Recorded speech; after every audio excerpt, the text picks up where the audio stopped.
आपको दिख रहा है ये -2 दिख रहा है, तो पहले भी जानते हैं, मैं पहले से बताते आ रहा हूं कि ये हमेशा पॉजिटिव मिलना चाहिए। जितने क्वेश्चन अपन कर रहे थे इसके पहले तक उनमें वो ऑलरेडी पॉजिटिव रहता ही था, तो कोई बात ही नहीं रहती थी सॉल्व करने की। बट ये अच्छा क्वेश्चन है, इसमें क्या मिल गया आपको, नेगेटिव मिल गया है। अब ये नेगेटिव मिल गया है तो आप क्या करोगे, ये जो सेकंड वाला कांस्टेंट है ना, सेकंड कांस्टेंट में आप -1 का मल्टीप्लाई कर दोगे, तो इसमें माइनस का मल्टीप्लाई करोगे तो ये कन्वर्ट हो जाएगा कैसा, मैं यही सुधार दे रहा हूं आपको, पीडीएफ सेंड करो, पूरा लिखा अच्छे से।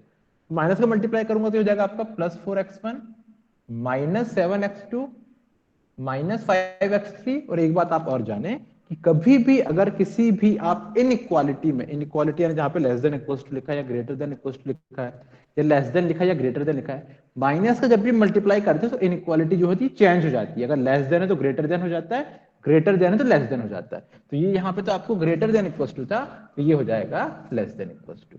और माइनस का मल्टीप्लाई करने पे आपका -2b क्या बन जाएगा, आपका +2 बन जाएगा दिस। अब आप देखो, अब ये पूरे के पूरे जिनको बी आईज बोलते हैं, B1 B2 B3 ऐसा कहा जाता है, तो ये पूरे बी आईज क्या होगा आपके, पॉजिटिव भी होगा। तो पहले क्वेश्चन में नेगेटिव था, तो यही तो बोलते हैं अपन कि पहले स्टैंडर्ड फॉर्म में जमाओ, तो पूरे के पूरे जो कॉन्स्टेंट्स हैं इन कॉन्स्टेंट्स में ये सबके सब पॉजिटिव होने चाहिए। तो नेगेटिव दिया था तो उसमें माइनस का मल्टीप्लाई करके ये सेकंड वाली जो आपकी इनइक्वालिटी थी इसको मैंने पॉजिटिव बना दिया। ठीक, अब इसके बाद में क्या करते हो, इसके बाद में आप स्लैक और सरप्लस वेरिएबल इंट्रोड्यूस करोगे, साथ साथ में आर्टिफिशियल वेरिएबल भी इंट्रोड्यूस करोगे। तो आर्टिफिशियल वेरिएबल तो आपका ग्रेटर देन इक्वल्स टू में होता है, तो ये ग्रेटर देन इक्वल्स टू यहाँ पे आर्टिफिशियल होगा, और बाकी में तो आपके स्लैक सरप्लस होंगे ही होंगे। तो स्लैक सरप्लस होंगे तो इसमें आपका +S1 करना पड़ेगा ऊपर वाले में, तो इसमें तो आपका स्लैक हो जाएगा, तो ये मिल जाएगा, यही सुधार दे रहा हूं मैं, तो हो जाएगा +S1 = 7। फिर दूसरे वाले में सर यहाँ पे भी होगा तो +S2 = 2। और तीसरे वाले में ये जो आपको दिया हुआ है, तो इसमें एक तो पहले आपका स्लैक, सॉरी पहले तो सरप्लस होगा, तो सरप्लस होगा मतलब -S3 और साथ में एक आर्टिफिशियल, तो +A1 = कितना है ये 29/7। ठीक है, तो इस तरीके से आपका ये इतना जम जाएगा। ये क्वेश्चन जो बन जाएगा इस तरीके से कि सबसे पहला काम स्टैंडर्ड फॉर्म में जमाना। स्टैंडर्ड फॉर्म में जमाना मतलब स्लैक सरप्लस ये सब इंट्रोड्यूस करो, साथ साथ में आर्टिफिशियल भी इंट्रोड्यूस करो। तो आर्टिफिशियल सिर्फ ग्रेटर देन इक्वल टू में लगता है, तो वहां से आपका लग गया। इस तरीके से ही आपको पूरा का पूरा बन गया नया सिस्टम। अच्छा, अब आप आओगे टू फेज मेथड आपकी, क्या करते हो उसके बाद, इतना सब तो पहला स्टेप हो गया। अब टू फेज मेथड जब आप स्टार्ट करोगे तो सबसे पहले आप क्या करते हो कि जो इनिशियल बेसिक फिजिबल सॉल्यूशन तो निकालेंगे, बट क्वेश्चन ही पूरा चेंज हो जाएगा। तो फेज फर्स्ट जब चलेगा, आपका पीडीएफ सेंड कर चुका हूं, फेज फर्स्ट जो रहेगा, तो फेज फर्स्ट में आप क्या करोगे, जितने भी ये आपका ऑब्जेक्टिव फंक्शन है विच इज दिस, ये है objective function z = 3x1 + 2x2 + 2x3। तो इस ऑब्जेक्टिव फंक्शन में आप जो आर्टिफिशियल वेरिएबल है, सिर्फ आर्टिफिशियल वेरिएबल की कॉस्ट -1 लोगे और बाकी सबकी कॉस्ट ले लोगे आप 0। क्वेश्चन आपका बन जाएगा मैक्सिमाइज, और आप जानते हो नई चीज बन के Z* बोलते हैं, तो मैक्सिमाइज Z* = कितना मिल जाएगा, -A1। ठीक है, कल समझा चुका हूं मैं बहुत अच्छे से इस चीज को, तो -A1 बन जाएगा। या इसी को आप क्या लिख सकते हो, 0x1 + 0x2 + 0x3 + 0s1 + 0s2 + 0s3 -A1। कल मैं समझा चुका हूं आपको, इस तरीके से पूरा लिखते हैं। अभी समझाने के लिए डायरेक्ट इतना लिख रहा हूं ना, डायरेक्ट इतना बन जाएगा। दूसरी बात, ये आपकी जो पूरी के पूरे कॉन्स्टेंट्स हैं, ये तो आपके देख के समझ में आ ही रहा है। अब आप क्या करोगे, इनिशियल बेसिक फिजिबल सॉल्यूशन। तो इनिशियल बेसिक फिजिबल सॉल्यूशन कितना मिलेगा, बाकी सबको आप 0 मानोगे, तो आपको मिल जाएगा S1 = 7 यहां से, फिर दूसरा S2 = 2 यहां से, और तीसरा A1 = 29/7। ये हो गया इनिशियल बेसिक फिजिबल सॉल्यूशन। अब आप क्या करते हो, अब आप टेबल बनाते हो। तो इसके बाद में आप टेबल बनाओगे, तो टेबल बन जाएगा आपका ये CB, फिर यहाँ पे हो गया आपका बेसिस, फिर यहाँ पे XB के ऊपर होता है CJ। अब बाकी पूरे जो आपके वेरिएबल्स हैं, तो X1 X2 X3 ये तो पहले के जो थे, फिर नए 3 इंट्रोड्यूस करें, S1 S2 S3। तो S1 S2 S3 और एक आर्टिफिशियल, तो आर्टिफिशियल वाला A1, इतने पूरे, और आखिर में जाके आपका रेशो निकलता है। तो ये पूरा इतना बन गया, इतना दिस एंड दिस, ये ऊपर से भी इतना पैक करके इतना, ये आखिर में यहाँ पे रेशो बनता है ना। अब मैं आपको पहले भी बता चुका हूँ, कल भी क्वेश्चन करवाया था, पीडीएफ जो पहले सेंड करा हूँ उसके पहले के भी, तब भी मैं आपको बता चुका हूँ कि पीडीएफ में आपको ना नोटेशन अलग दिखेगा। आपको वहां पे X1 X2 X3 ना दिखकर आपको वहां पे दिखेगा x1 x2 x3, तो ऐसा ना हो कि s1 sorry y1 y2 y3 y4 y5 y6 ऐसा दिखेगा और y7 मानेगा वो a1 को। तो वो पुराने नोट्स थे और साथ साथ में वो जो था दूसरी बुक जो है कांति स्वरूप, उसकी बुक के अकॉर्डिंग नोट्स बने हैं, तो नोटेशन अलग यूज हुए हैं। हालांकि मैं तो आपको यही जितने भी क्वेश्चन समझाया हूं सभी क्वेश्चन मैंने इसी तरीके से समझाया हूं। स्लैक सरप्लस को S1 S2 S3 करके लो, आर्टिफिशियल को A1 A2 करके लो, साफ साफ देख के समझ में आता है कि कौन आपको गिवन वाले वेरिएबल्स हैं जो क्वेश्चन में दिए थे और कौन से अपन ने बनाए हैं, तो वो सब देख के समझ में आता है, ज्यादा अच्छा रहता है। ठीक है, अब बेसिस में कौन कौन आएगा? बेसिस में आएगा आपका S1 S2 और A1। तो S1 S2 एंड A1, इनकी वैल्यू यहां पे लिखते हैं। वैल्यू कितनी है? 7 2 29/7। ठीक है, कॉस्ट कितनी है इनकी? तो आपको पता है S1 की कॉस्ट 0 है, S2 की कॉस्ट 0 और A1 की कॉस्ट कितनी है? -1। इतना बन गया। फिर आप क्या करोगे? यहाँ पे नीचे वैल्यूज निकलेंगी सबकी, इधर आके नीचे। अच्छा है, पूरी वैल्यूज लिखो यहाँ से। तो पहले कांस्टेंट कितना है? वहां से निकल जाएगा 5 7 4, S1 भी है तो 1, बाकी कोई नहीं है तो 0 0 0। फिर दूसरे वाले से 4 -7 -5, S1 नहीं है तो 0, S2 है तो 1, फिर 0 0। फिर तीसरे वाले से 3 4 -6, S3 है डायरेक्ट, है ना, तो S1 S2 0 0, S3 -1 और A1 आपका +1। तो इस तरीके से ये कॉन्स्टेंट्स देख के आपने पूरी टेबल बना ली है। अच्छा, अब इसके बाद क्या निकालते हैं अपन? इसके बाद निकालेंगे अपन डेल्टा जे या जेड जे माइनस सी जे। यहीं पे आप चाहे तो मैक्सिमाइज जेड स्टार जो निकलता है, मैक्सिमाइज या मैक्सिमम जेड स्टार। तो जेड स्टार कैसे निकलता है? ये this into this into this, c b into x b. C b into x b यानी सी बी आपका 0 0 -1 और एक्स बी कितना है? 7 to 29/7। इनका मल्टीप्लाई होता है, तो 0 इंटू 7 0 प्लस 0 टू 0 -1 20, तो ये हो गया माइनस में 29/7, है ना। ये भी देखते चलते हैं अपन, तभी तो आपको फेज सेकंड में जाते हैं इतना। और यहाँ पे निकलेगा डेल्टा जे, डेल्टा जे जिसको अपन बोलते हैं जेड जे माइनस सी जे। कैसे निकलता है? सी बी इंटू x1 और ऊपर में कॉस्ट लिखना भूल गया ना। अब सबकी कॉस्ट तो आप जानते हो, पहले फेज में सबकी कॉस्ट रहती है 0 और सिर्फ A1 की कॉस्ट रहेगी माइनस में। यहां से देख के समझ में आता है, ये कल समझा भी चुका हूं मैं। इतना इतना बन गया। अब निकालो भैया आप जेड जे माइनस सी जे, कितना बनेगा ये? 0 0 -3 और 0 से मिल जाएगा ये -3। अब इसके साथ में 0 0 -4, 0 तो -4, फिर ये 0 0 +6, 0 0 0 0 0 0 0 0 0 +1, ये 0 0 -1 +1 0। दिस इतना आपका ये पूरे के पूरे निकल जाएंगे। अब इसमें से आप देखोगे कि मोस्ट नेगेटिव कौन है। जो मोस्ट नेगेटिव आएगा वो आपका एंटर करता है बेसिस पे। तो दिखेगा मोस्ट नेगेटिव क्या दिख रहा है यहाँ पे? -3 -4, तो -4 दिख रहा है मोस्ट नेगेटिव। मोस्ट नेगेटिव यानी -4, यानी ये एंटर करेगा बेसिस पे, ये यानी x2 एंटर करेगा।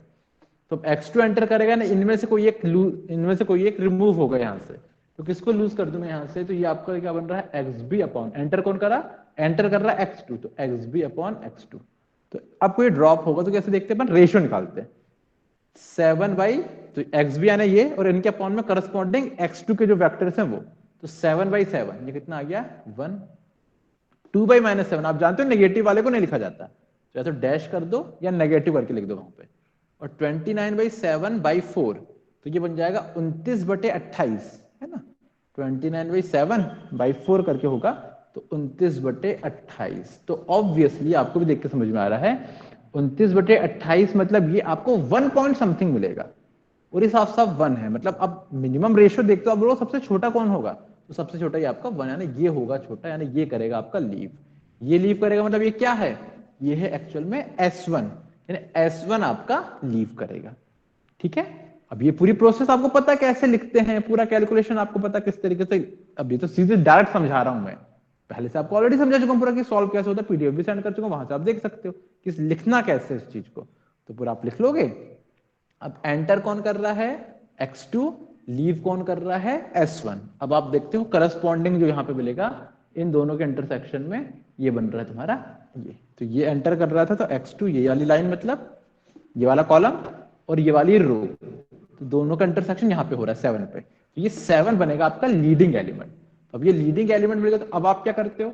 ये लीडिंग एलिमेंट मिल गया तो अब आप बोलोगे कि इसमें पूरे में मैं 7 का भाग दूंगा पहली रो में और फिर उसका भाग देने के बाद में उसके नीचे वालों को दोनों को, यानी इसको और इसको, इन दोनों को क्या बनाऊंगा, 0 बनाऊंगा। तो अब इसी में जो दूसरी टेबल बनेगी, इसके बाद में लिखते हैं पूरा, तो समझा रहा हूं आपको। जब दूसरी टेबल बनेगी तो S1 आपका लीव कर दिया, S1 के प्लेस में कौन आया है, X2 आया है, तो ये बन जाएगा X2 S2 A1। X2 की कॉस्ट भी 0 है, ये 0, ये अभी भी -1 है। अच्छा, अब यहां पे चेंजेस होंगे, लेकिन अब पहली रो में तुम 7 का भाग दोगे, कितना बन जाएगा ये 1, 5/7 1, 4/7 1/7, 0 0 0। ठीक है, तो ये लीडिंग एलिमेंट जो पिवट बोलते हैं या लीडिंग एलिमेंट बोलते हैं, उसको आपने 1 बना लिए। और अब जब वो 1 बन गया तो उसका यूज करके उसके जो नीचे की दोनों वैल्यूज हैं, यानी -7 और 4, उन दोनों को आप कितना बनाओगे, 0 बनाओगे। चलो देखते हैं कैसे बनाएंगे 0।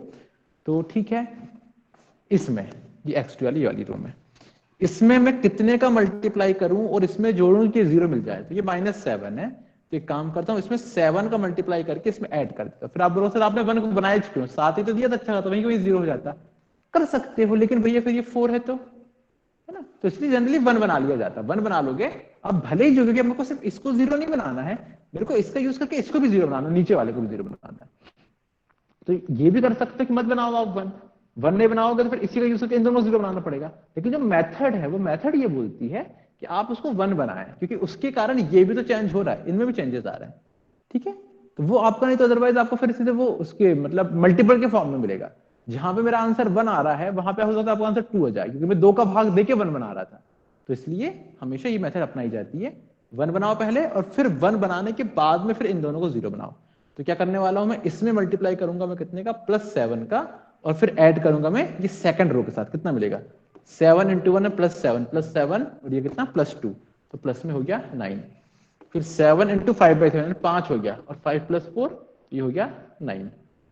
7 × 1 -7, तो 7 -7 0। फिर 4/7 × 7, तो 4 बन गया, 4 और -5, तो 4 और -5 तो -1। 1/7 × 7 यानी 1 हो गया, और 1 + 0 तो 1 हो गया। 0 + 1 1, 0 0 0 0।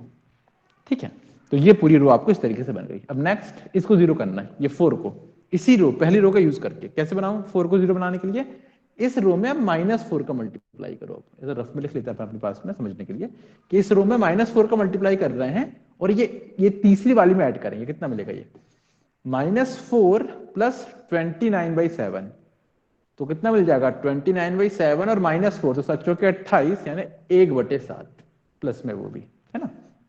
फिर -4 × 5/7, इन माइनस में 20/7, तो माइनस में 20/7 और प्लस में 3 आ रहा है, तो 7 या 21, तो ये भी आएगा प्लस में 1/7 आ भी रहा है कि नहीं आ रहा है। फिर ये जाएगा -4 और ये कितना है आपका 1, तो -4 + 4 ये हो गया 0, -4 4/7 -16/7, -16/7 और फिर -6, तो -16/7 और -6, तो कितना हो जाएगा आपका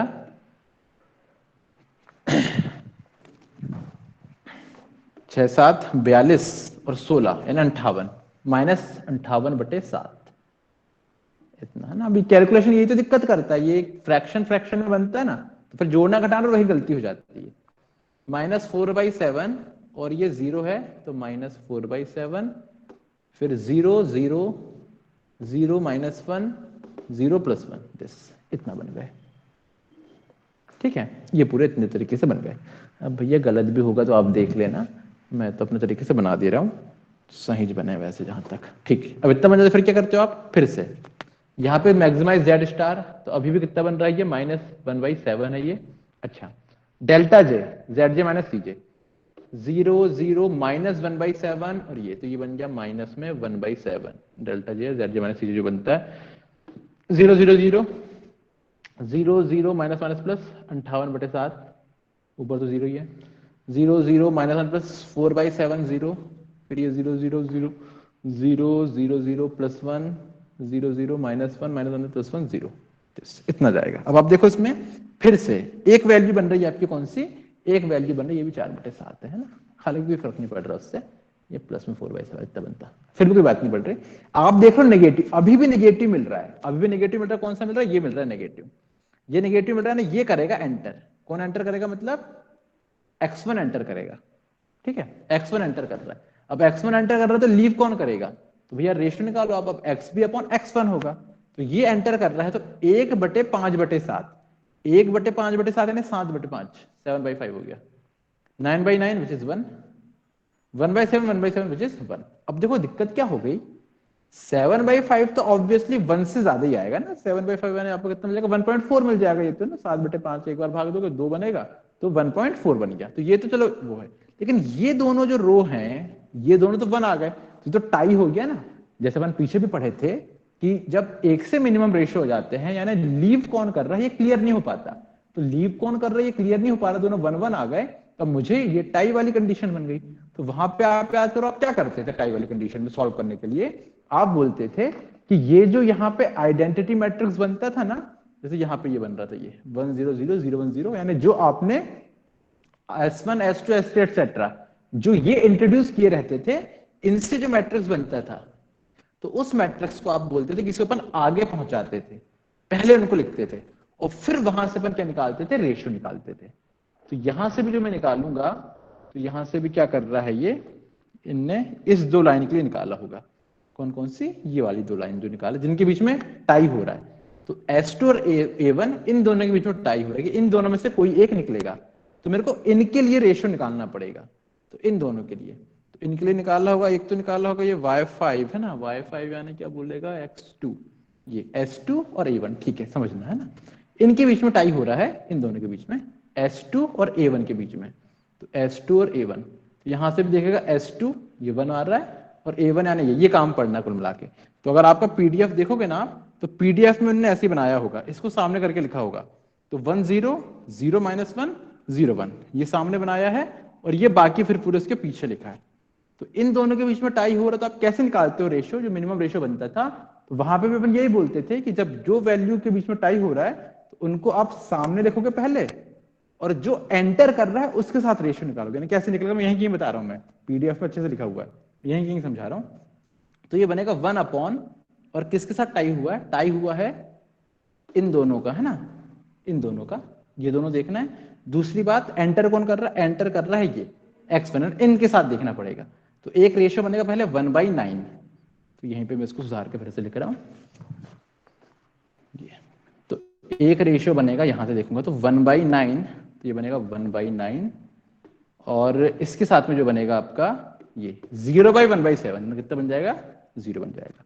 तो मिनिमम रेशियो किसके लिए मिल रहा है, A1 के लिए मिल रहा है, इसके लिए बन रहा है, 0 बन रहा है ना, तो ये करेगा आपका लीव, यानी कौन लीव करेगा, A1 करेगा लीव। ठीक है, लिखा हुआ है आपके नोट्स में, अगर देखोगे तो लिखा हुआ है कि ये आपको डीजेनरेसी की कंडीशन बन गई, और डीजेनरेसी अगर क्लियर करना है तो फिर से एक छोटी सी टेबल बनाया होगा हमने 2 लाइन की, पूरा का पूरा वैसे ही बना के, तो जिनके बीच में टाई हो रहा है, तो S2 और A1 के बीच में टाई हो रहा है, तो उन्हीं की रो बना दिया हमने S2 A1 करके। और पहले किनको लिखा है, पहले वही S2 और A1 जो है ना, उन्हीं को पहले लिखा है, वो पीछे साइड से, यानी S2 पहले लिखा है, तो 1 0 0 -1 0 1 पूरा लिखा है, और बाकी सबको के बाद में लिखा है, और फिर वहां से करस्पॉन्डिंग रेशियो निकाल लिया। तो करस्पॉन्डिंग रेशियो किसके साथ निकलेगा, X1 के साथ रेशियो निकलेगा, क्योंकि X1 आपका एंटर कर रहा था। तो एक बन जाएगा आपका 1/9, और एक बन जाएगा 0/1/7 विच इज 0, जो मिनिमम आ गया है ना, वो कर गया आपका लीव, यानी ये कर रहा है लीव, इसके वाला A1। अब देखोगे आप, तो ये लीव करा, ये एंटर करा, तो ये यहाँ पे इंटरसेक्शन, यानी ये बन गया लीडिंग एलिमेंट विच इज 1/7। अभी भी कंप्लीट नहीं हुआ, पहले ही फेज चल रहा है ये, तो है ना, ये इतना बन गया। अब क्या करोगे आप, फिर से दूसरी टेबल बनेगी इसके बाद, यहीं पे बना रहा हूं, उस टेबल को भी मैं यहीं पे बना रहा हूं, पूरी वैल्यूज चेंज हो जाएंगी। ठीक है, तो अब A1 लीव कर गया, और एंटर कौन करा है, X1 करा है, तो A1 के प्लेस में जाएगा अब X1, कॉस्ट कितनी है इसकी, 0 है, बाकी दोनों तो एज इट इज है, X2 और S2, इनकी कॉस्ट 0 0। अच्छा, अब ये 1/7 है, तो इसको 1 बनाना पड़ेगा आपको, पहले लीडिंग एलिमेंट है, तो 1 बनाने के लिए क्या करूंगा, इस थर्ड रो में सब में 7 का मल्टीप्लाई करूंगा, 7 का मल्टीप्लाई करूंगा, ये बन जाएगा 1, ये भी बन जाएगा 1, ये बन जाएगा 0, -58/7 है, तो -58 बन गया, -4/7 है, तो -4 बन गया, ये 0, ये -1 था तो -7, और ये 1 था तो ये कितना बन गया, 7। अब ये जो यहाँ पे 1 बन गया, इसका यूज करके ये 9 को भी 0 करना है, और ये 5/7 को भी 0 करना है। तो पहले चलो 9 को 0 बनाता हूं मैं, तो 9 को 0 करने के लिए इस पूरी रो में -9 का मल्टीप्लाई करो और इसमें ऐड करो, तो ये -9 + 9, तो ये हो गया 0, -9 + 9 ये भी हो गया 0, 0 + 0 ये भी 0, -9 × 58 कितना होता है 180 बनेगा, है ना। तो 170 571 बन जाएगा ये, और +1 572 कितना बन रहा है भैया,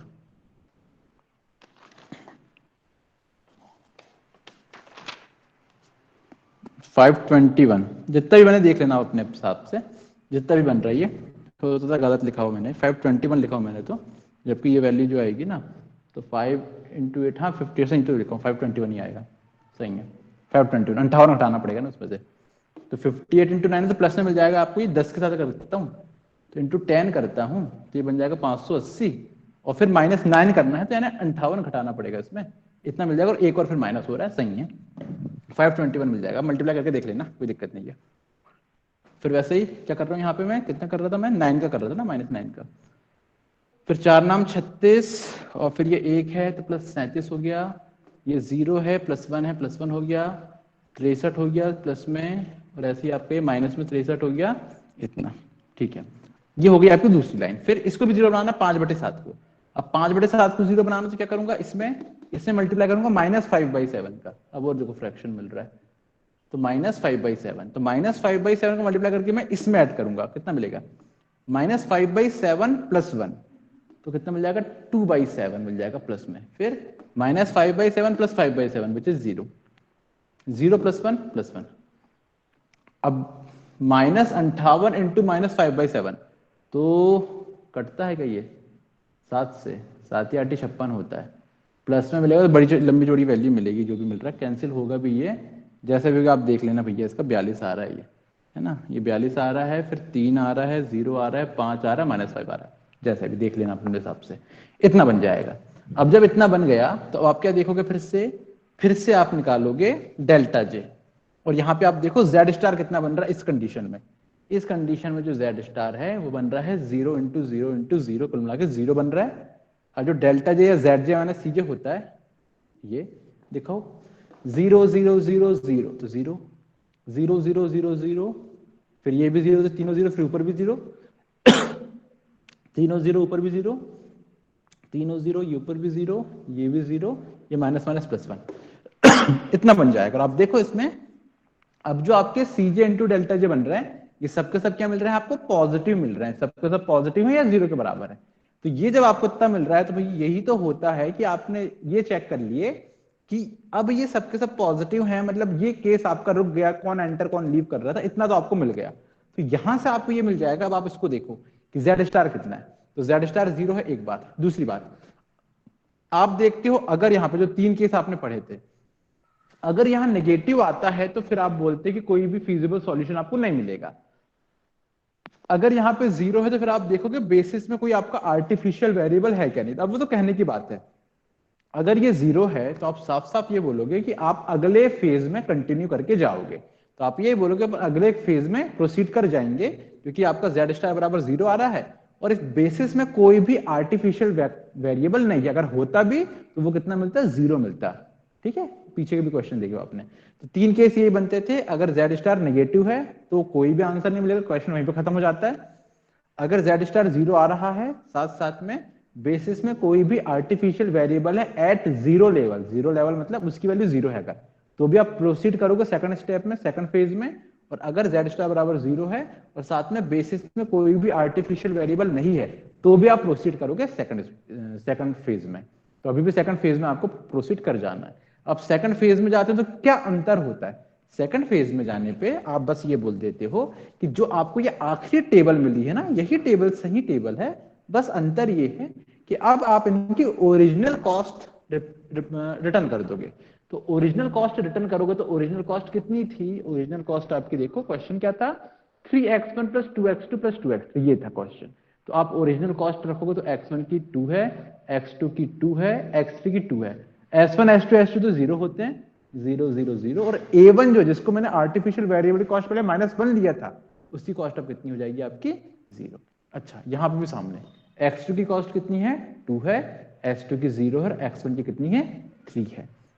यहीं से आप चाहे तो मैक्सिमाइज जेड जो चल रहा है साथ साथ में, जो अभी पीछे जेड स्टार बोल रहे थे, तो मैक्सिमाइज जेड कितना मिलेगा, 2 इंटू 2/7 है ना 4/7 और प्लस 3, तो 4/7 प्लस 3 7 21 4 25/7, मतलब अभी यहाँ पे तो ये आपका 25/7 चल रहा है। अब यहीं पे क्वेश्चन खत्म होगा या और अगली टेबल भी बनेगी, तो वो निकालने के लिए आपको क्या निकालना पड़ेगा, डेल्टा जे, जिसको अपन ZJ माइनस CJ होता है उसको निकालना पड़ेगा। कैसे निकलेगा ये, 0 0 प्लस 3 माइनस 3 0, चलो +2 0 0 -2 0, 42 दूनी 84, फिर ये 0 और 58 दिया माइनस में, तो ऑब्वियसली ये वैल्यू माइनस में आएगी, और वो भी कितनी आ रही माइनस में, -92 आ रही है, ये निकाल के देख लीजिएगा आप।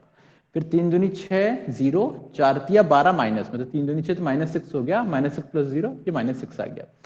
फिर 0 ये मिल गया आपको 0, ये मिल गया 0 0 हो गया, 5 दूनी 10 0, 7 तिया 21 है ना, तो ये मिल जाएगा आपको -11, और ये वैल्यू भी आपकी 5 दूनी 10 0 7 तिया 21 है, प्लस में मिलेगा ये कुल मिला के। अब फिर देखो 3 नेगेटिव मिल रहे हैं, -92 -6 -11, क्वेश्चन खत्म नहीं हुआ। जैसे कल मैंने आपको एक क्वेश्चन समझाया था, उसमें क्या कर रहे थे, फेज सेकंड में आप जैसे ही पहुंचे थे, तो ये पूरे के पूरे बस आपने ओरिजिनल कॉस्ट रिटर्न करे और ये पूरी की पूरी वैल्यू आपको पॉजिटिव मिल गई, क्वेश्चन वहीं पे खत्म हो गया था, वहीं के वहीं आंसर आ गया था, लेकिन यहाँ पे नहीं आया। तो देखो वो 3 टेबल तो बने गई पहले फेज में, और सेकंड फेज में भी आगे क्वेश्चन भी खत्म नहीं हुआ, अभी फिर इसको सॉल्व करना पड़ेगा। तो फिर से वही मोस्ट नेगेटिव -92, यानी ये करेगा एंटर, ये एंटर करेगा ना, कौन एंटर करेगा, x3 एंटर करेगा।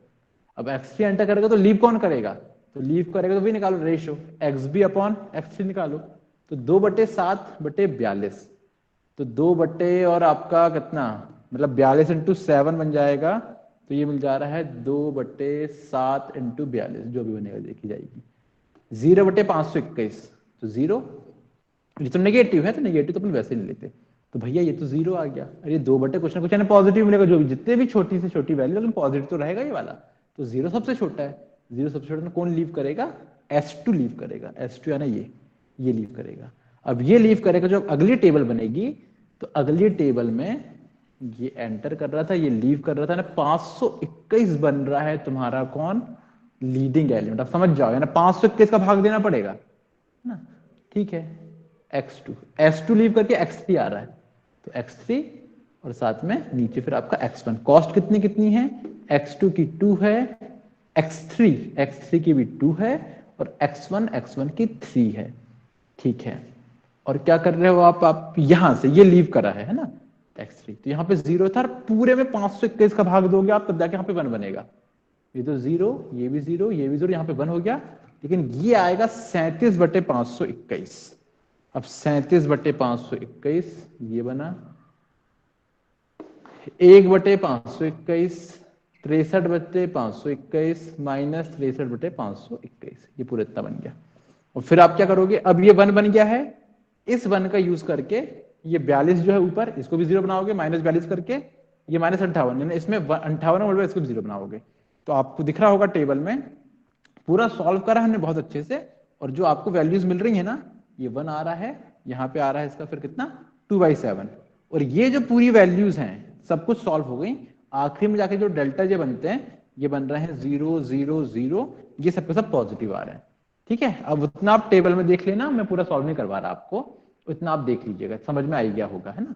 इस तरीके से ये जो आपका आखिरी स्टेप है ना, इस स्टेप में जाके पूरे के पूरे ZJ माइनस CJ पूरे के पूरे आपको पॉजिटिव मिल गए। जब पूरे पॉजिटिव मिल गए, यानी आपको ऑप्टिमम सॉल्यूशन मिल चुका है। ऑप्टिमम सॉल्यूशन मिल चुका है, तो आंसर कैसे लिखते हैं, तो आंसर आप देखोगे x1 x2 x3 की वैल्यू कितनी आई, तो x1 x2 x3 की वैल्यू कितनी आई, x1 की वैल्यू आई है 1, x2 की वैल्यू आई है 2/7, और x3 की वैल्यू आई है 0, दिस ये मिली वैल्यूज, और साथ साथ में z मैक्स, तो z मैक्स कितना मिलेगा, तो जो फॉर्मूला था 3x1 + 2x2 + 2x3, उसमें इतना पुट करो, तो मिल जाएगा आपको 3 × 1 है ना, 3 × x1 की वैल्यू कितनी 1 मिली, 3 × 1 हो गया, प्लस x2, तो x2 कितना है आपका 2/7, तो 2 × 2/7, और x2 तो 0 हो गया है, तो कितना मिल जाएगा 3 + 2 दूनी 4/7, विच इज 21/7, 7 21 4 25, 25/7।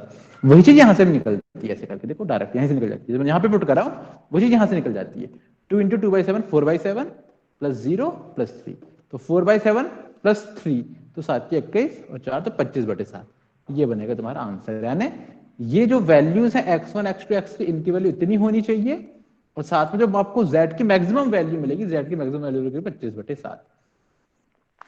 समझ में आई ये मेथड? अब ना दिक्कत क्या है, दिक्कत ये है कि जैसे ही क्वेश्चन में फ्रैक्शंस बन जाते हैं, यही क्वेश्चन है 521 बन गया, अब भैया 521 बन गया, अब मैं तो डायरेक्ट लिख दिया तुमको, लेकिन जब मैं खुद पढ़ता था, जब ये क्वेश्चन में कर रहा था, तब मैंने पूरा कैलकुलेशन करा वो 521 आने के बाद भी, है ना, उसमें भाग दिया हूँ, 1 बनाया फिर जोड़ा घटाया वो सब कराऊंगा, तो टाइम तो लगता ही है सॉल्व करने में। ये सब क्वेश्चन में दिक्कत ये जैसे जैसे फ्रैक्शन बनते जाते हैं ना, तो वो कैलकुलेशन बहुत लेंदी होते जाता है, बहुत बोरिंग होते जाता है, और गलत होने के चांसेस बहुत हो जाते हैं। तो अगर टेबल गलत बन गई तो फिर गलती हो जाएगा। अच्छा, इसमें आपको कैलकुलेटर अलाउ नहीं है ना, यानी ऐसा भी नहीं कि कैलकुलेटर लेके पहुंच गए सॉल्व करने के लिए, तो कैलकुलेटर भी नहीं है, और क्या कैलकुलेटर का यूज करोगे भैया, वो तो बट्टे में वैल्यू मिली तो आप पॉइंट पॉइंट में थोड़ा निकालोगे उसको, वो तो फ्रैक्शन में मिल रहा तो फ्रैक्शन में आप उसको सॉल्व करना पड़ेगा, तो वो पूरा कैलकुलेशन आपको करना पड़ेगा, और इसीलिए दिक्कत जाती है क्वेश्चंस में, क्योंकि काफी बड़े क्वेश्चंस हैं और कैलकुलेशन बहुत ज्यादा मतलब लेंदी जाता है, सॉल्व करने में ना गलती होने की बहुत ज्यादा चांसेस रहते हैं, इसलिए प्रैक्टिस लगती है इसमें।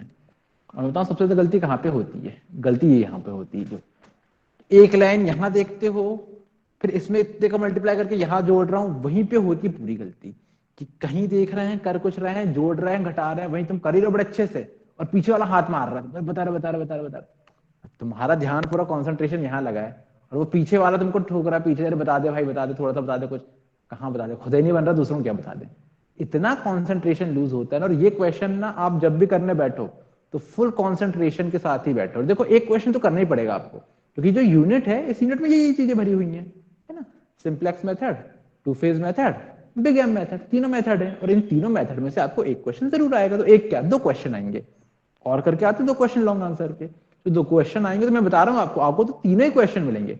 शॉर्ट आंसर में आपको सिंप्लेक्स मेथड का क्वेश्चन आएगा, देख लेना, तो शॉर्ट में देगा सिंप्लेक्स मेथड का कोई आसान सा क्वेश्चन, और लॉन्ग में देगा आपको बिग एम और टू फेज, इन दोनों का और करके, इन दोनों में से कोई एक क्वेश्चन बनाना पड़ेगा, तो आपको तो तीनों ही मेथड देखना पड़ेगा, और जब करने बैठोगे तो करते टाइम फिर आपको बहुत कंसंट्रेशन चाहिए, गलती ना हो, कोई पीछे से कोई आपसे पूछ रहे तो भी बोलते भैया रुक जा, कर लेने दे क्वेश्चन, बाद में देखी जाएगी जो भी है, या नहीं बता दे तो ज्यादा अच्छी बात है।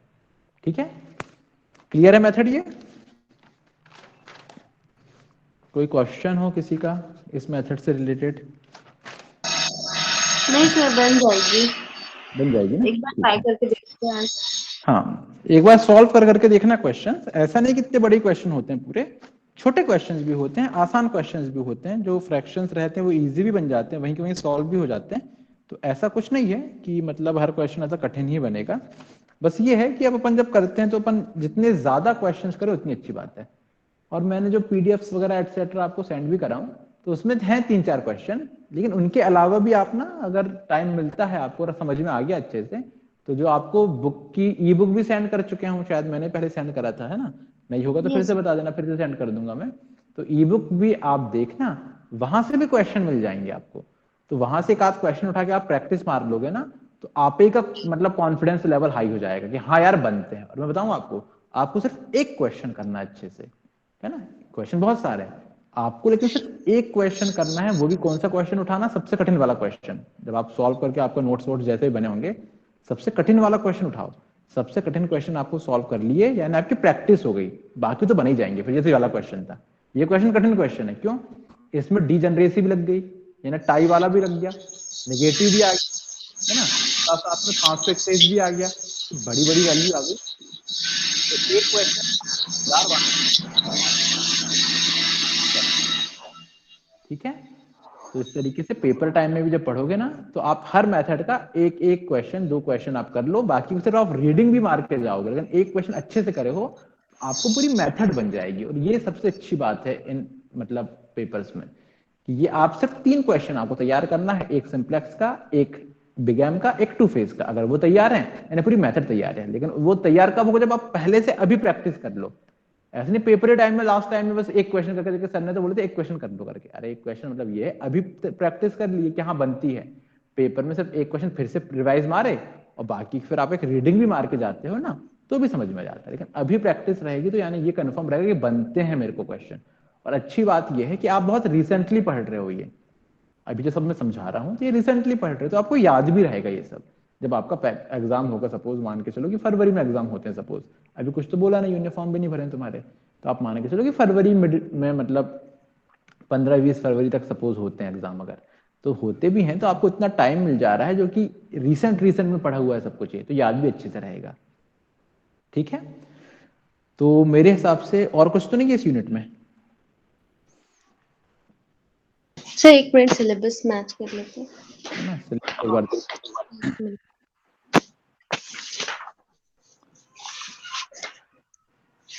जहां तक मुझे लगता है इतनी चीजें हैं। सिंप्लेक्स मेथड लिखा होगा, डीजनरेसी बोला होगा, फिर आर्टिफिशियल वेरिएबल बोला होगा, है ना, बिगेम मेथड बोला होगा, टू फेज देखा होगा, टू फेज बोला होगा। उसके अलावा पूरी यूनिट कंप्लीट हो गई। हो गई कंप्लीट, है ना। चलिए जनरल तो लीनियर प्रोग्रामिंग, सिंप्लेक्स हाँ method, exceptional cases, artificial variable techniques, big M method, two phase method and problem of degeneracy. हाँ, तो प्रॉब्लम ऑफ डीजनरेसी यानी वही हो गया कि इन मेथड के साथ साथ में भी कहीं पर टाई हो जा रहा है, तो टाई हो जा रहा है ना, डीजनरेसी वाली केस हो गया वो। तो ये पूरी यूनिट आपकी कंप्लीट, यानी थर्ड यूनिट कंप्लीट करा दिया हूं मैंने आपकी। और पहली और दूसरी यूनिट पूरी थ्योरी है ना, तो वो थ्योरी आप पढ़ ही लोगे। सर ये तो फोर्थ यूनिट है। ये फोर्थ यूनिट थी। यस सर, थर्ड में ग्राफिकल वाला है। थर्ड में ग्राफिकल वाला, ठीक है। तो मैं यही बोल रहा था कि मैं आपको अब आज तो क्या वेंसडे हो गया ना, ट्यूसडे वेंसडे आज, तो अब तो क्लास मेरी आपकी नेक्स्ट मंडे लगेगी, है ना। तो मैं क्या Yes, sir. करूंगा, आपको ग्राफिकल समझा दूंगा एक बार, है ना, ग्राफिकल मेथड और समझा दूंगा। तो ग्राफिकल Yes. मेथड समझाऊंगा तो बाकी उसमें क्वेश्चन जो है, आई थिंक जहां तक मुझे ध्यान आ रहा है, बाकी शायद थ्योरी होगा, मैं देख लूंगा एक बार सिलेबस। और तो ग्राफिकल मेथड अगर समझ में आ गई तो वहां से फिर आपको मतलब वो भी बन जाएगा, है ना? तो कम से कम ऐसा है कि जितना ज्यादा थ्योरी वाला पोर्शन है तो वो यूनिट वैसे ही तुम्हारी 2 यूनिट बन जाएंगी, और ग्राफिकल भी क्लियर हो जाएगा और साथ साथ में ये यूनिट भी हो गई। तो आपको ऑलमोस्ट 3.5-4 यूनिट ऑलमोस्ट बनने की कंडीशन में रहेगी, तो पढ़ के आप कुछ ना कुछ तो लिख के आ ही पाओगे इतने में। Yes, sir. ऐसा कर लेंगे। और एक यूनिट जो बच रही है आपकी फिर वाली डुअल वाली, तो डुअलिटी में भी ठीक ठाक है, डुअल सिंप्लेक्स मेथड बनती है। और अब देखना पड़ेगा सिलेबस, क्योंकि थोड़ा सा अलग लग रहा है मेरे को वो पुराने से, तो उसको देख लूंगा, तो उसको भी देख लूंगा आपकी। Yes, sir.